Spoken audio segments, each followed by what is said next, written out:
Alright, what is up, guys? We are back with Claymore, Chapter 89, The Lamentation of the Earth, Part 7. Really excited. This is the last chapter in Volume 16, and super excited because Volume 17 just got in the mail the other day, so we're just jumping right into that volume after we finish this. So yeah, I'm excited. Let's get into this chapter because we got Eastleigh with one arm versus the Abyss Feeders.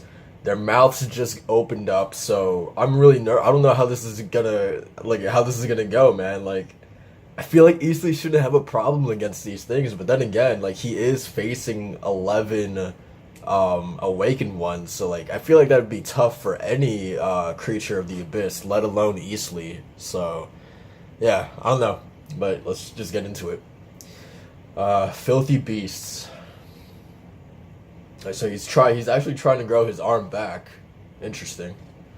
Um, and then one of them tried to jump on his arm, and he just kind of like threw it. He just like said, "Get off me!"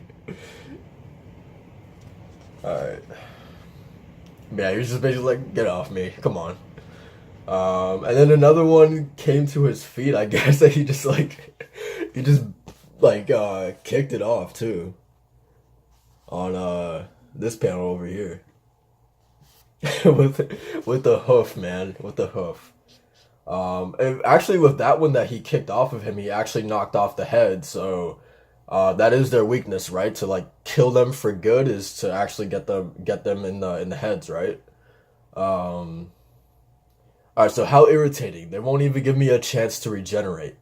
All right. So two more are coming at him. Looks like he's fixing up his hand. Alright, so he just chopped another one, like the torso off of one. Um, and I guess I mean, this is Eastleigh's problem right here, is that he's like, for the most part, he's kind of been just like taking out like their torsos and things like that, and like taking off their arms and random body parts, but like rarely, if ever, he's going for the head. And I feel like he doesn't know that the head is their weakness, but at the same time, I feel like how many times has he gone against the Abyss Feeders? Like I would imagine multiple times, right? So he should know that like no matter what he does, they keep regenerating. So I wonder, like, I feel like he should know just by like trial and error alone that okay, if I go after their heads and I see that one of them doesn't come back up from that, then okay, the head is the weakness, right? I feel like Eastleigh should know that. Um, if he's fought these things like multiple times, but I don't know. It's just me. Um, all right. So anyway, it looks like the Abyss Feeders are just coming right back up, and he's saying it's no longer as easy to crush their heads as it was before. Okay, so he does know about the heads. Okay. I really like that top panel up there. I actually kind of forgot also that it was said that they move in a way to like protect their heads. So okay, it does make a little more sense now. I actually kind of forgot about that. Okay, dude, Eastleigh just pulled out a sword. What? Is that the first time we've ever seen him with a sword? Right? Holy crap. Okay. Once again, in the end, I must rely on my sword. Come, this time I'll wipe you from the face of the earth. So the organization created a group of 11 demons? Or at least there were 11 when they started out. How many have survived until now? Almost all of the original 11 are gone. It was programmed into their consciousness that if more than half of them, 6, are killed, then the rest are to return to the organization's headquarters. Awakened One hunting parties continue to gather new flesh, and that's how new demons, new abyss feeders are created. It's hard to pursue the demons when they run. They don't have auras and they scatter in different positions. Even if he pursues them with all his might, at best can only Eastleigh can get only one of them. Okay. After that, the psyches of the remaining 4 are merged with those of the newly created ones so that they all possess knowledge of the same experiences. If they do that, then yes, little by little, the demons will inevitably acquire the power to destroy Eastleigh. That's insane, man. Like I gotta hand it to the organization. Like they really thought of like everything to go up against Eastleigh, man. That's pretty insane. Just how like thorough they are with the creation of the abyss feeders, man. That's insane. And just to have it programmed into their consciousness that once half of them are destroyed, that they have to immediately return to the organization. Like that's pretty insane, dude. Like wow. Um, all right. So that's why Eastleigh was hiding in that town disguised as a human. I mean, that just goes to show just how much of a threat the feeders actually are to him. If he's like legitimately trying to hide away from them, like that's crazy that the like the top creature of the abyss, Eastleigh himself, is trying to hide away from these things. Like it's like I still can't wrap my head around it, man. It's pretty insane. Most likely. For things that track by smell, the hardest place to find prey is in a town where hundreds of scents are all mingled together. A pack of demons slavering for his flesh that keep coming back again and again and stronger each time no matter how many times he kills them. That would make anyone want to die. Or anyone want to hide. In the end, his efforts can only buy him a bit of time. The interval between each attack is getting shorter. Eastleigh no longer has the time to completely heal his wounds from the previous battle. This time, the organization is planning to finish him off for good. I mean, let's see. I doubt it. I sincerely doubt it. There's no way. Um, but yeah, I mean, let's see what happens. Anyway, the trip home is canceled, Helen. We are heading west. We'll meet up with Claire's group, and then we'll have Cynthia regenerate that eye of yours. Huh? But Dietrich, was it? Can the demons be made to go after other creatures of the abyss? Oh, are they planning to like lead them to Rifu? Oh man, they're not gonna do that to my girl Rifu, are they? Their behavior is dictated by following the scent of the object of their hunger. If you have a piece of the target's body, it's possible. Oh, in the west, there must be pieces we hacked off that creature of the abyss. Rifu of the West. We can't assume that the organization hasn't obtained those remains, since it was a site where some current warriors were already fighting her. That's a troubling development. Why is that? I hope it's just a groundless fear, but if we were going, I suggest we hurry. The organization now actively targets awakened ones, regardless of whether there's a job request or not. They claim it's because they had to arrest the movements of the awakened ones after the Battle of the North, but the real reason is that they need the flesh to create more demons. God. My fear is that the organization has a hidden reserve of more than just 11 demons. I mean, it would make sense. I wouldn't be shocked. And if they have managed to acquire a piece of another creature of the abyss, chances are they are already making their move. I really like this panel of her. She looks really good here in this one. All right. So literally show you guys the next panel, but they're hearing something in the wind, right? It seems that Eastleigh is about to fall. So when we were fighting him, he was already wounded from before. Hell. And even then we couldn't do a damn thing to him. That's also another, there's so much to think about, man. Like, that Helen and Deneva themselves couldn't do anything to Eastleigh, but we have the Abyss Feeders who are having a better time against him. And Eastleigh is still, he's like not even 100%, and he was still able to like whip Helen and Deneva's ass, basically.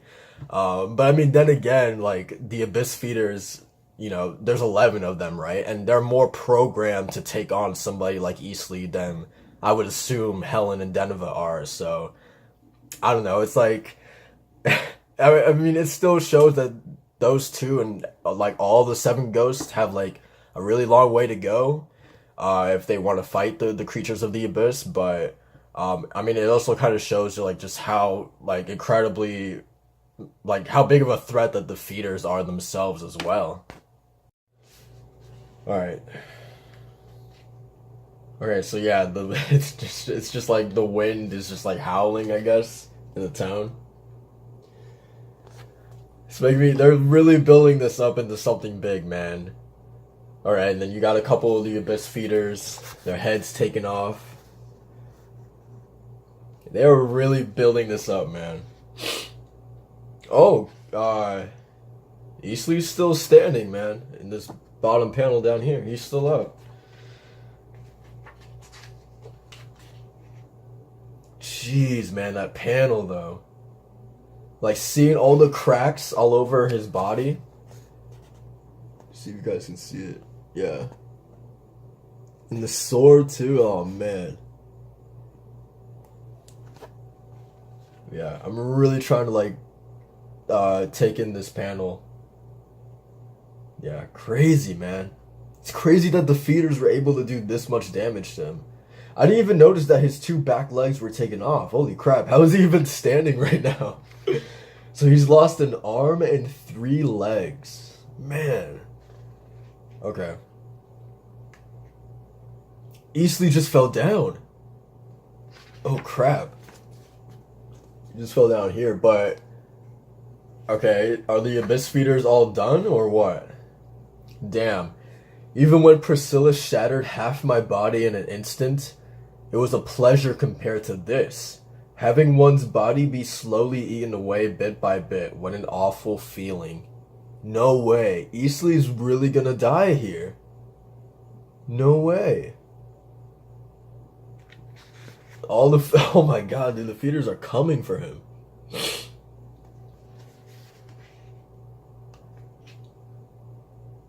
Oh, dude, like one last attack, he threw his sword and it decapitated one of their heads.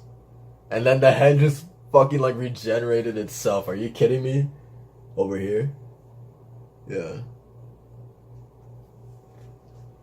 Jeez, man.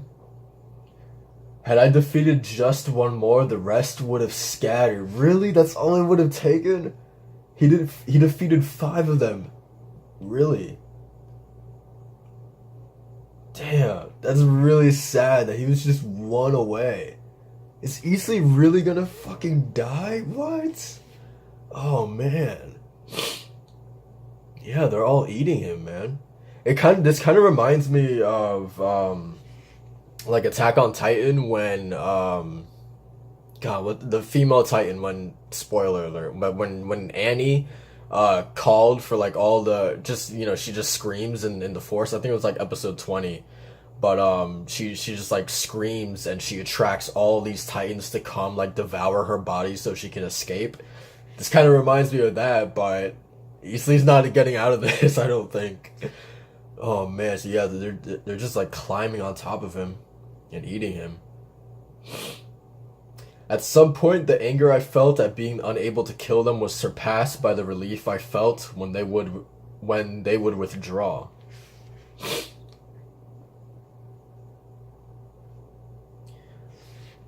Oh, he's just like, one of them is just like directly on his face. Truly, from the crowns of their heads to the soles of their feet, they are vile creatures. Damn. I don't think I ever, like, noticed the size difference. Like, I don't think it ever clicked with me that Eastley was so huge, like, so massive. Like, damn. Right here? Or are the Abyss Feeders just really small? I don't think that's the case, but I don't know why I've never noticed Eastley being so large. It must have been around the time when I entrusted Priscilla to Rocky and drove them from the south. Okay, so it makes a lot more sense why they're split up. Wow, he really entrusted Priscilla to Rocky. I mean, that definitely... I mean, just the trust that... that Eastley would have in Rocky to do that. It also shows how much trust Priscilla has in Rocky, but I think it also tells us, like, maybe just how far that Rocky has come in these 7 years. Just the fact that Eastley believes that Rocky is, like, worthy enough to you know, watch over her or protect her, maybe? I don't know. Yeah, it's interesting that he entrusted Priscilla to Rocky. It's strange at first. All I wanted was to use Priscilla to bring everything under my control. Yet as I watched Rocky grow up with Priscilla at his side, I realized that I was becoming satisfied with feeding less and less. Wow. I do not want to die, even if that temporary family was nothing but an illusion doomed to fade for just a little longer. For just a little bit longer, I wanted things to stay that way. Man, dude, I'm like tearing up, man. I'm like legit tearing up. And I wouldn't even say like, I mean, I like Eastly, but I don't know, man. Like I also feel like he's a monster. You know what I mean? But for him to say that he does not want to die, like to hear him say that, like he found like a family, and that kind of made him like forget a little bit of like his true nature. It made him not want to feed as much anymore. Like, oh man, dude. Like this being his end, seemingly so, like I feel like it's wrapping up his. I feel like it's satisfying. Like I feel like they wrapped up his story pretty nicely. Yeah, I don't know, man. Damn, that's it for Eastly, man. Those final words, man. Oh, okay. We've recovered numbers 28, 35, and 42. Only number 8 remains unaccounted for. And was the corpse of the targeted awakened one there? Yes, it had been cut in two. It appears that she had help, but the evidence indicates that Dietrich landed the final blow. It's similar to what occurred at LaCroix in the West. Unknown parties have been casting their shadows quite a bit recently. What do you think, Rubel? I haven't the faintest idea. Forgive me for being so useless. At the time, I was quickly knocked unconscious, but this is a small matter before other pressing affairs. Our first priority must be freeing Renee from Rieful's clutches. You needn't worry about that. A new group of Abyss Feeders has already been released into the West. I see. However, this time they will only act as trackers. We have received word that Eastly has been defeated in the South. Now that the balance of power between the creatures of the Abyss has been broken, we cannot take our time with Rieful as we did with Eastly. Numbers 1 and 2, Alicia and Beth, are being sent to the West. Oh no. Oh no, dude. Oh man, I love that ending shot, dude, so much. Holy crap. Alicia and Beth, dude, if this next volume is just gonna be like Alicia and Beth going up against Rieful, and then we also know Helen, Claire's group is already like at the West, or are they heading there right now? Either way, Claire is going to the West. Helen and Deneva are gonna meet up with Claire's group in the West as well. I like, oh my god, dude, I'm so hyped for this, man. It just feels like we have all of these different parties coming together for like seemingly a pretty big battle, right? Jeez, man. So yeah, I mean that was it for chapter 89, man. Eastly, I never in my wildest dreams would have imagined Eastly. It feels too soon, right? It almost feels too soon for Eastly to go. I mean, I like the way that it ended off for him. Just like, what he was saying at the end, just him finding his family, him seeing Rocky and Priscilla grow up together, just making him not want to feed anymore. Like, just those things that he was saying, like really got to me, and it felt really believable, right? Just like his turn, and just the fact of him like seeing all those things, those two grow up together. And him coming to that realization that, like, he doesn't want to die, that he wants to spend a little bit more time with those two specifically. I thought it was really effective. It was really, really sad to see him come to that realization, and at the end of the day, almost like have those two being ripped away from him. It's really sad, man, but at the same time, like, even though I hate it, I can't really begrudge the organization for, like, wanting to get rid of, like someone as big as Eastly, right? Like, I can't really begrudge them, but, it's almost like, who are you gonna pick? Like, like a lesser of two evils almost, right? But yeah, man, that's heartbreaking for sure, man.